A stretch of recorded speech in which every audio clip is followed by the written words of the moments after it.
আজকে আমরা বাজার থেকে শাপলা কিনে নিয়ে আসলাম, তো সাথে পাবদা মাছ, চিংড়ি মাছ নিয়ে আসলাম। তো এখানে আমার আম্মু মাছগুলো ভালোভাবে কেটে পরিষ্কার করে নেবে। তো হ্যালো গাইস, আসসালামু আলাইকুম। সবাই কেমন আছেন? আশা করি সবাই ভালো আছেন। আল্লাহর রহমতে আমরাও ভালো আছি।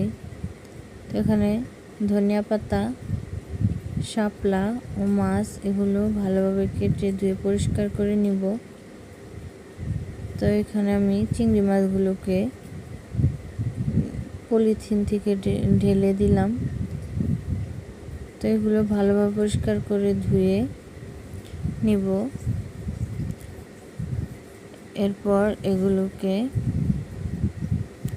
রান্না করে নিব।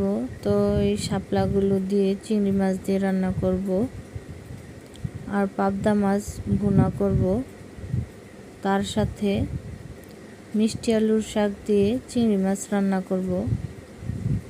তো এই তো দেখেন মাশাল্লাহ শাপলা রান্না। তো এখানে মিষ্টি আলুর শাক রান্না চিংড়ি মাছ দিয়ে।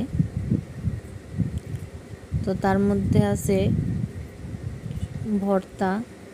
তো আর এখানে আছে পাবদা মাছ ভুনা।